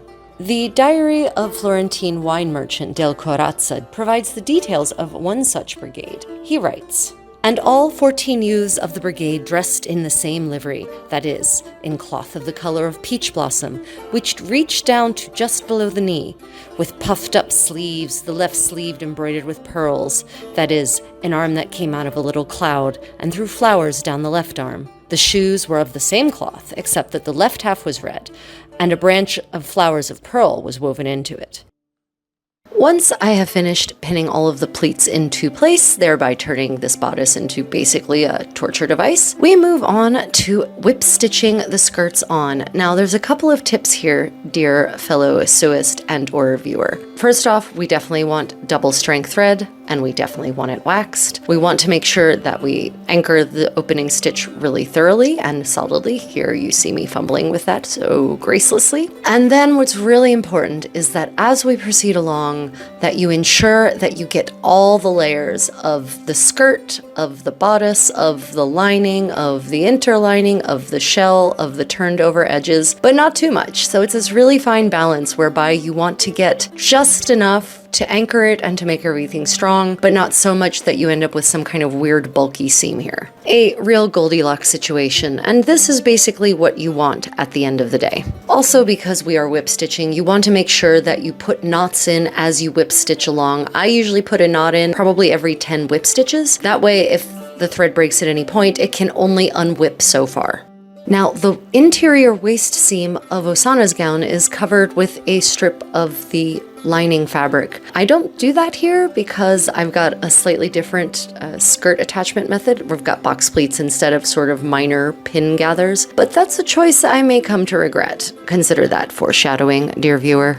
And for reasons known only to God and my 9-month younger self, I now attach the sleeves. Now, dear viewer, if you're making this dress, I hope you watch this whole series before you start making yours, because really you should attach the sleeves before you attach the skirts. Then you have much less dress to manipulate without having the skirts attached. It just becomes easier to attach the sleeves. But for whatever reason, I didn't do that, so we're doing it now. Again, we're whip stitching on, and I want to make certain, just like with the skirts, that I get through all of the layers. I get through the shell, the lining, the interlining, the edging, etc.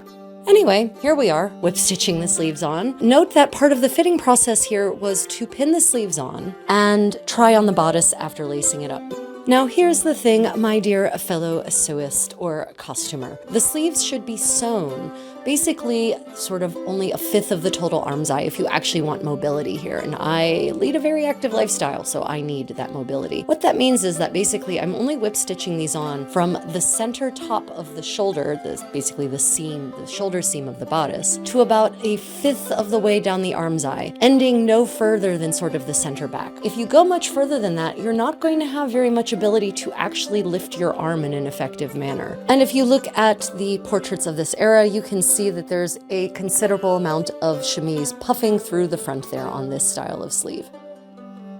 Note that while you do want your whip stitches to be small and neat and relatively tight, don't make them stronger than the fabric because, again, this is a high traffic area of your dress. You're going to be lifting your arms a lot, especially if you move at all, and especially if you dance. So what that means is that you're going to want your stitches to rip, if anything rips, rather than the fabric itself. Because putting a seam back together is no problem, but reincorporating fabric that has been ripped asunder, that's a whole new level of fabric cosmetic surgery that is not easy to effect in an effective manner. So in general, remember, you want your seams to be weaker than the fabric.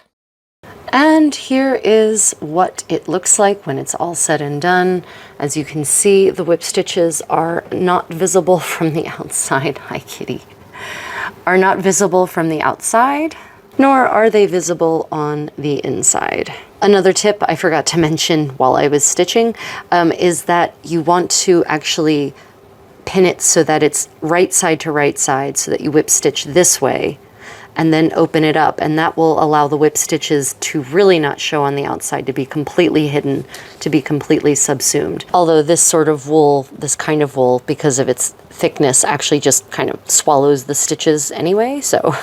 But especially if you're working with something, a thinner, finer fabric like linen or silk, then definitely when you're whip stitching two pieces together, put right side to right side, pin it, and then do the whip stitches on the inside or from the inside.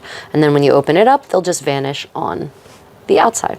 And with that, the sleeves are attached, the skirts are attached, the bodice is attached. It's done. It's ready to try on. A year and a half later, ladies and gentlemen, we are finally ready to put this damn dress on and wear it for real at a medieval event called the Decameron.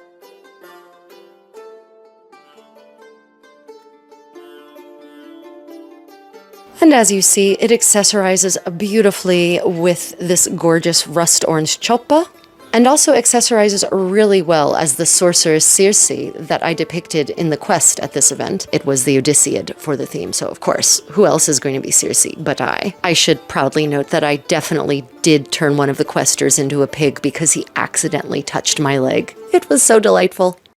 Overall, I'm extremely happy with how this dress feels and fits and moves, but this is just the first wearing. There will be multiple wearings to go between the time of this first getting dressed and the point at which I am now finally doing this vlog. So stay tuned, my dear viewers and fellow sewists, for the post-mortem, where I discuss all the things I did wrong, all the ways I'm going to improve next time, and how this dress has worn over these last, 10 months. What are some of your lessons learned from making historical garments? Please do share in the comments below, because honestly, it's through failures that we all learn the best. And I think I've been pretty good about, well, showing my dirty laundry, as it were. Until next time, everyone, stay creative and stay tuned for your moment of feline felicity.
Really?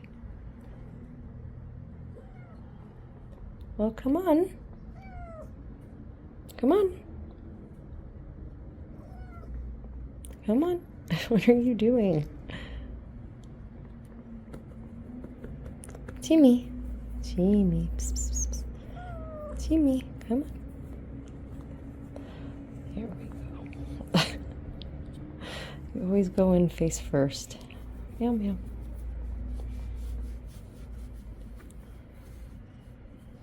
Meow, meow.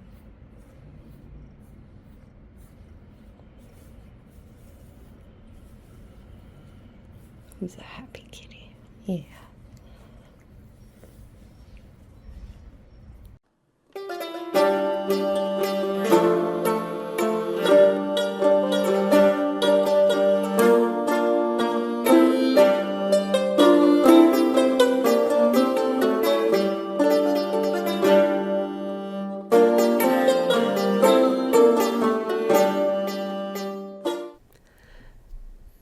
Now that we have our undergarments in place to protect our overlayers from, well, our skin's own corrosive influence, we move on to the Gamurra, or cota, the basic foundational gown worn by all classes of women.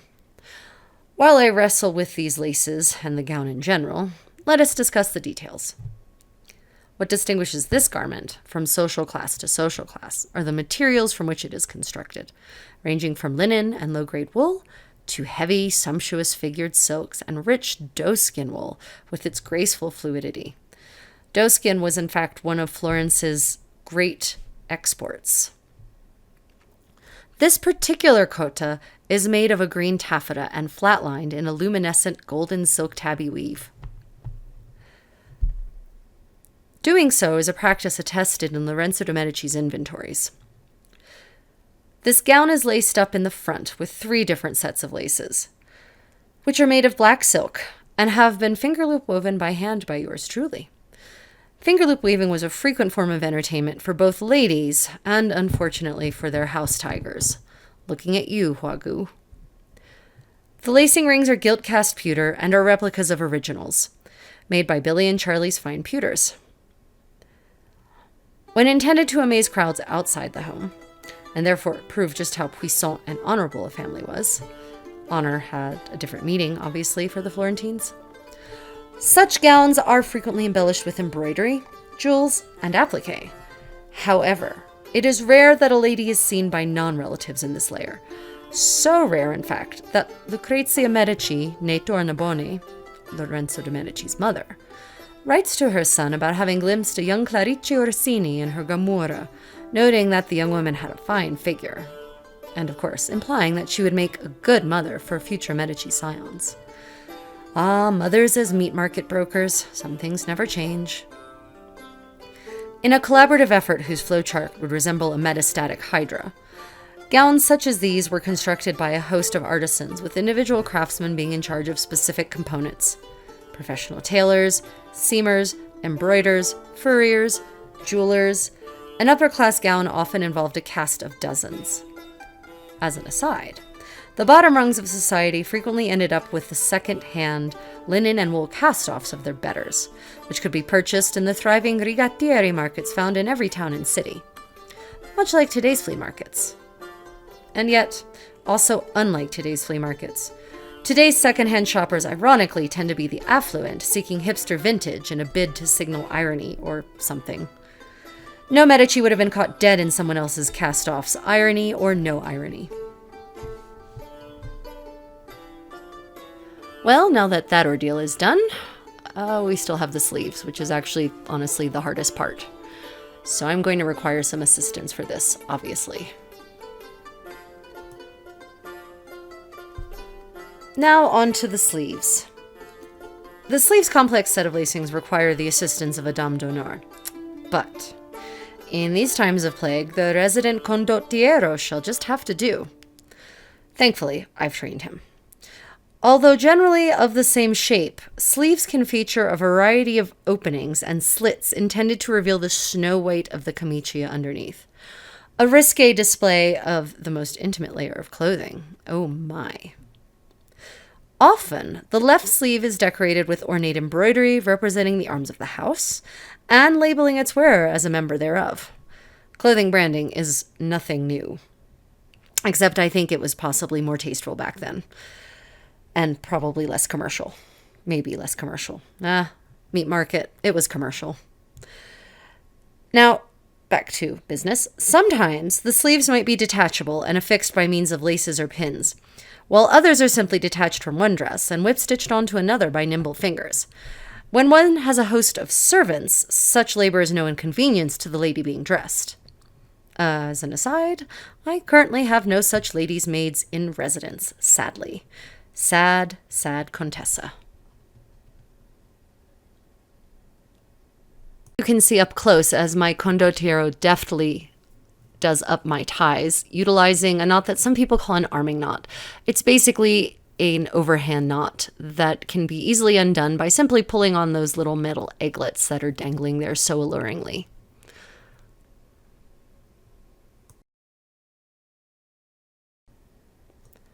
And there it is. The dress is completely laced, and it looks delightful, but as delightful as it looks, this is definitely nowhere near to being fully dressed.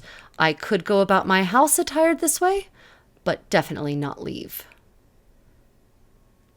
Next layer coming up, and here's a close-up of the gorgeous embroidery that I fashioned myself. No vanity here. No pride either. Well, here we go with the dramatic recreation of making a lacing hole. So first off, we take this handy dandy awl, which is actually part of my medieval eating kit. So first thing we're going to do is we're going to use the awl to poke the hole, and you're going to see just how efficient this awl is at doing this. Now I don't want to poke too far because I don't want the hole to be too big. So the first thing we're going to do is, of course, anchor our thread. And I'm going to do that by actually going up from below. And this is double thread because lace holes take a lot of wear and tear, so I like to double up the thread. And then I'm actually going to go through the loop, catch that knot, and seat that knot here on the underside. Okay. And now what we're going to do, whenever you're doing lace holes, you will probably have to use your awl to open up the lace hole as you go around the first layer of stitching, which in this case is going to be a whip stitch. We are going to do a simple whip stitch around the hole to catch everything together. anchor the hole open, and then once we have it all nice and anchored open with a simple whip stitch, we can then go about with the prettier button stitch, which will also add firmness and create a sort of fabric ring. Now, you want to make certain, which is why you notice I keep flipping it upside down to check. You want to make certain that you get through all of the layers and not that you don't miss one of the layers with the whip stitches. And a whip stitch, for those who don't know, is where you just go around and around and around. So let us whip.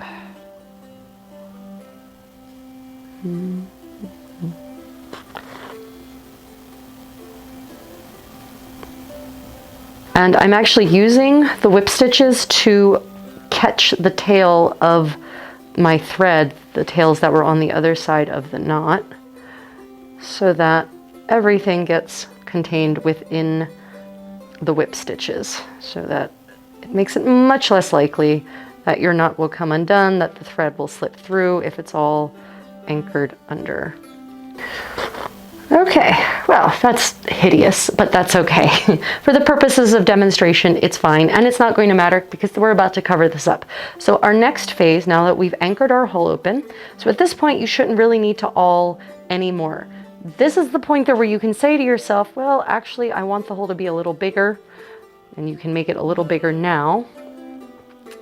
And then once you've done your buttonhole stitches, that's it, it's done. So for the buttonhole stitch, I am going to come up to just the outside of where I placed my whip stitches. And then I'm going to go down right next to where I came up on the same side. And I'm going to make a little horseshoe. You can see how that's twisted. The thread is twisted. I'm going to come up behind it. And then I'm going to pull that knot that it's going to create towards the center, tangential to the line of this circle, sort of across its diameter, as it were, and put that in the center, not around the edge. If you pull it back this way and put it around the edge, you'll open your hole up and make it bigger, which I guess if that's what you want to do, that's fine. But I really want that ridge that this is going to create, this buttonhole stitch is going to create, I want that ridge in the center of the hole acting like a fabric grommet, basically. So again, I come around the back, create that loop, and then pull it forward. And then just keep going. And I thought I would go back and just clarify. So I'm working in a clockwise direction. So when I say go around the back to catch it, what I mean is I come around so I've come up through the center. I'm going to take my needle and I'm going to basically go through this loop from the outside of the circle straight into the center of the circle. And that basically kind of catches this and causes it to twist and create a little knot that then gets seated at the base. And of course, it's about here that technology utterly fails me. My mic stops recording. The joys of being a one-person production team mean that there was no one to tell me that. So we're going to do a recreational voiceover for this section. Note that if you are working with white thread, you should wash your hands thoroughly with soap and water before you start sewing with it, otherwise you will turn it gray, as I have done here.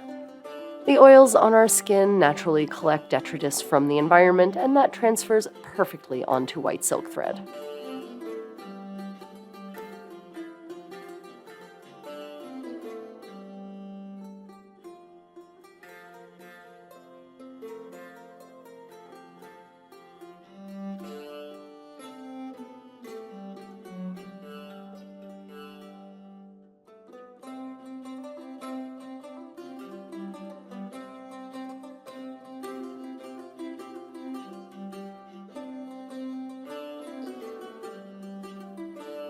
Once you get all the way around and you have completed your ring, we will now proceed to the next step, namely finishing this baby.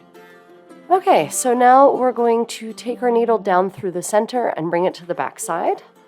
We will form a knot here on the back.